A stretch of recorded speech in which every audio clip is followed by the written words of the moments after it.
Hi,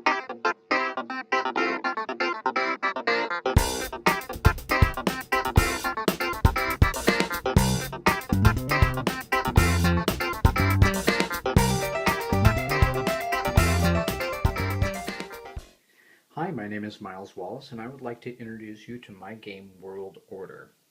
World Order is a fast-paced set collection and trading game where all the players assume the role of world leaders that are exchanging valuable resources and commodities.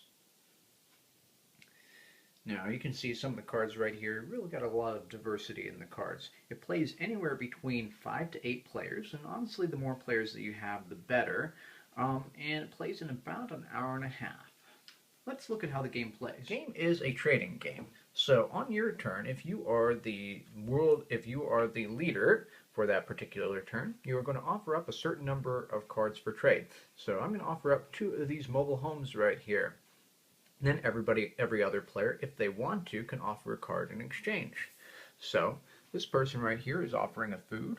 This person is offering some gold. That person's offering some water. And that person's offering up some crude oil. And this person actually ended up playing guns. We'll look at exactly how this plays in just a second. But when it's my turn, I can swap with any other players. So let's say I want to swap for the gold. We would just swap cards straight off. Any other players with cards left on the table can shoot to trade with each other. So crude oil is going to swap for food right here. Any other unused cards are going to be discarded to the middle. However, before any of this trading happens right here, the person with the guns gets to steal one of the trades out on the table. However, this will count -2 points for you at the very end of the game. You can also fight off other people with your own guns if you want to. So kind of leave that up to you. Now the benefit to trading is, first off, the person that most attracts the lead player and gets them to trade with them, so that person right there, traded for the mobile homes, will be the start player next time around.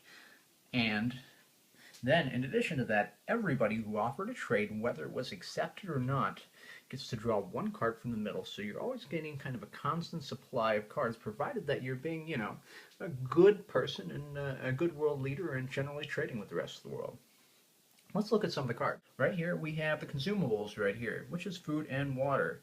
Food basically counts positive points for not necessarily how much food you have, but how much more food you have compared to the person on your left. Water doesn't count for anything. However, if you don't have water, it'll count -10 points against you. There's also 1 less water than there are players in the game, so it's always going to be scarce.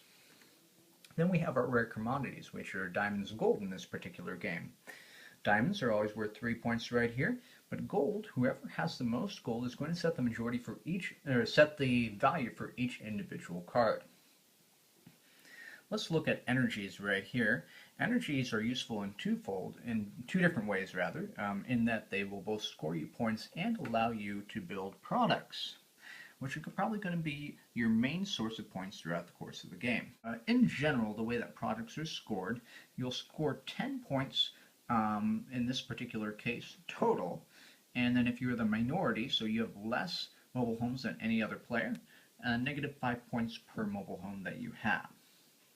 And that's generally how these work right here. However, you have things like the cell phones, which are worth 30 points total, -6 for each individual cell phone you have. And then you have your satellites right here. So 25 points total to the person with the most satellites. However, -10 points total to each other player that has any satellites at all. So you got to be really careful about that particular card right there. Finally, let's look at the weapons cards right here. We already explained exactly what guns do right there. Count negative points towards you, and you really have to be careful as to when to use them. But let's look at the nukes. Every game you're going to have different types of really rare weapons cards in the course of the game. And these nukes in particular, basically, if you play it on another player, both you and them score -20 points, or either player may choose to back out and not score anything for that round. Now, what makes this game fun and really interesting is the fact that there are so many different types of cards out there. It plays between 5 and 8 players, so a really large group, and it plays in about an hour and a half, but this is also wildly expandable And every single game that you're going to play is going to be different based off the cards that you insert into it. So let's take a look. Think in your mind of kind of Dominion style as far as the versatility of the cards. So here's a couple of other cards that we have. We have products that's an airplane, a textiles. I won't go into actually explaining how they work or how they score, but they're all a little bit different. Here's some different energies.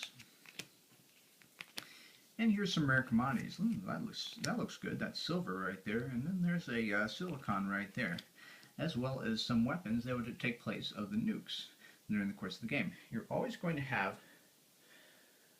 2 rare commodities, two consumables, 2 rare commodities, 3 energies, and 5 products, as well as 2 different types of weapons in the course of the game. But it's going to be different every time you play based off of how you selected. So that is World Order in a nutshell. A game of strategy and fast-paced deal making and negotiating.